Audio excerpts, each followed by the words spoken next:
Okay, ladies and gentlemen, welcome back to Links London and welcome back to the Links London Global Headquarters. Today, I've got here in the post this morning a batch of vintage or retro original Links of London packaging that I found online. So I thought, I actually opened it to check what was in it, but I haven't actually gone through it.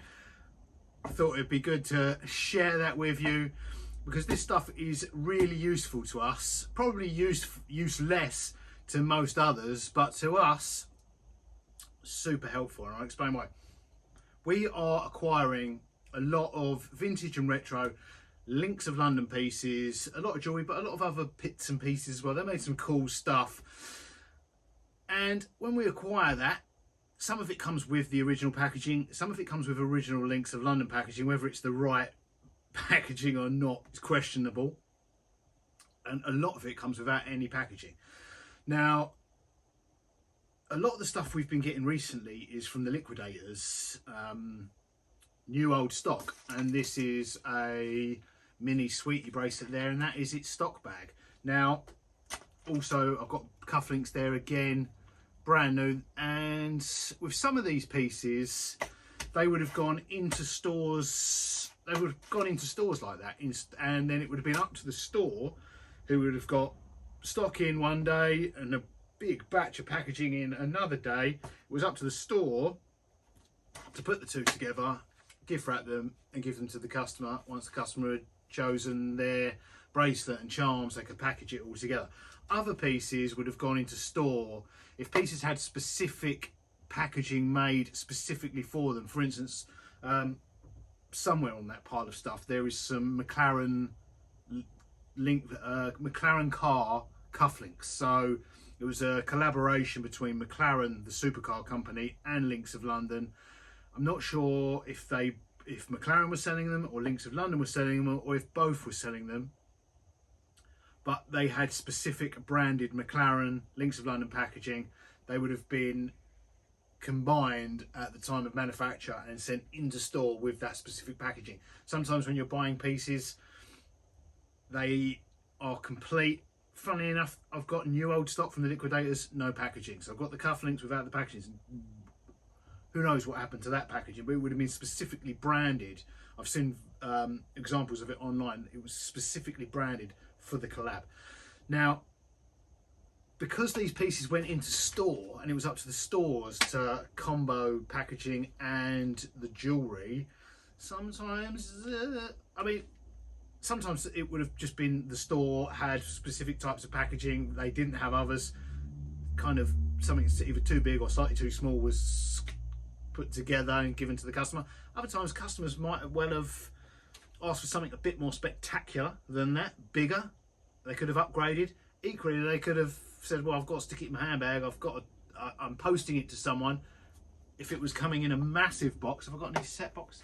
I haven't got any massive boxes here. We've got boxes of those, again from the liquidators, but yeah, they might have wanted to have something slightly more compact, and I'm sure the sales assistants would have happily downgraded them, probably upgraded them too. So yeah, some of the stuff we get has packaging in various conditions, some of it doesn't. Some of the stuff we get, the packaging's knackered. So lots like this of packaging that customers would have got home, taken the jewellery out of and stuck in a cupboard, and some of it's in phenomenal as new condition, some of it's not. So let's take, before I waffle on, let's take a look at what we've got here. This cost me less than £20 delivered. It's just a batch. So these bags, not a lot of use for these. However, I saw something the other day that involved epoxy and turning them into vases, which if I ever get the time, that's an option. But yeah, how many we've got there? 6 bags. Or if we ever open the global headquarters to the public, gift bags. I will find a use for those. They won't just. I will find at some point. I'll figure out fancy a way to recycle. Now, funny enough, I don't think this might be. These black boxes, quite a lot of the Links London pieces. I've got a piece here. I don't know. It's actually, you won't be able to make it out on camera, but it's actually got exactly the same texture. There's these black boxes that stuff comes in, exactly the same texture as the ivory coloured ones.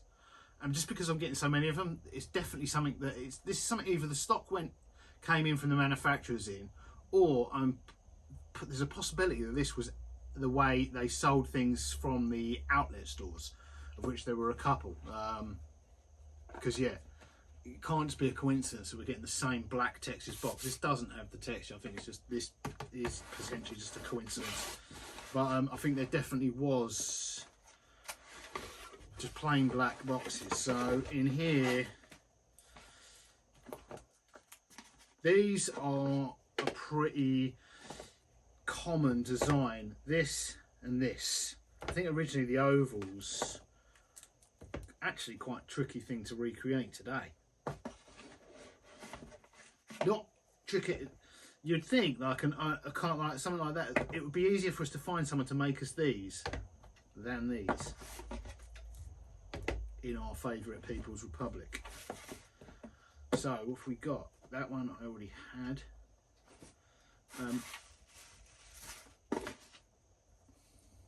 I remember when this style with the I remember that becoming available, becoming all the rage with clear fronted boxes.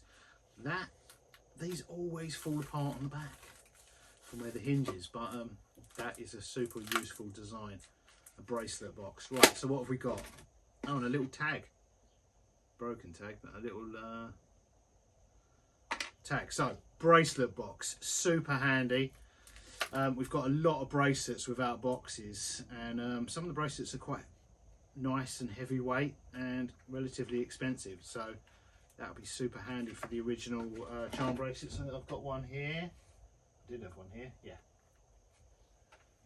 This style. Classic charm bracelet. That'll be super helpful for one of those. It's just nice to have original vintage packaging to go with the vintage pieces. If you were selling, and when we sell new pieces, we'll have new packaging, but just for the vintage stuff, it's nice to have period pieces. How many of these have got? 1, 2, 3, 7 of these with the sort of signature ribbon inside, the branding in the lid of the box. These actually look in quite good condition. Now, a lot of the charms went out in these in the end from the stores. What's that got written on the back of it? Snail 1405 part number. So that was obviously a snail charm. What have we got here? Hearth. That says hearth. I'm guessing that's meant to be heart, but then there's a H on it. Heart with wings. I know the one. This is an extra letter. So yeah, charms. These are quite. These seem quite. These by modern standards, seem quite excessive for a charm, I guess. But back in the day, these were for mail order, because of the thickness of these. It makes posting them quite expensive, more expensive than putting them in, say, for instance, a gift bag. But back in the days of having just shop stores. It was all about just the visual impact, and the bigger the better. What does that say? Clock 1426. I'm guessing some sort of clock charm.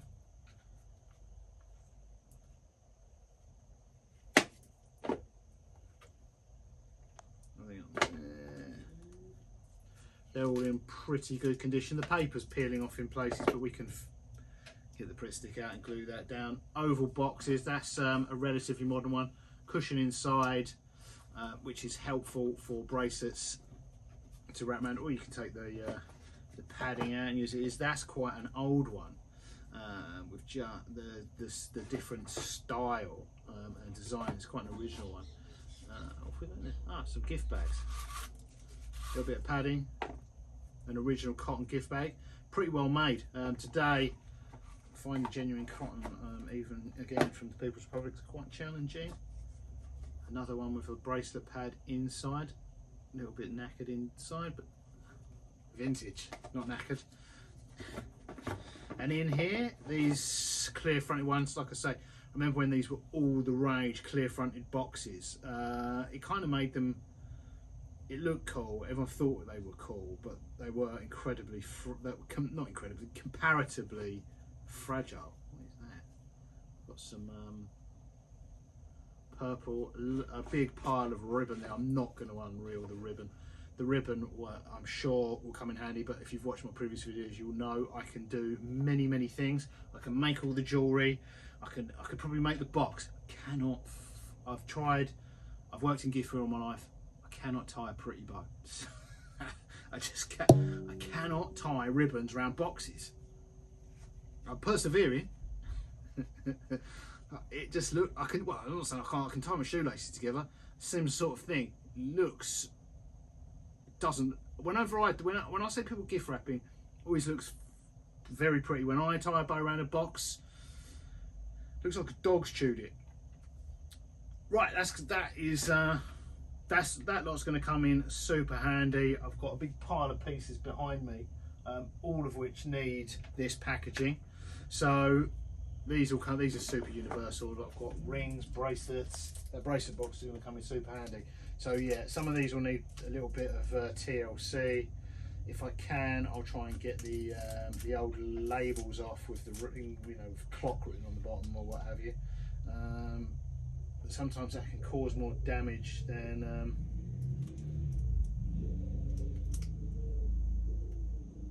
Can you hear that crispiness? Right, quick unboxing. Very useful stuff. I'll see you in the next one. Toodles.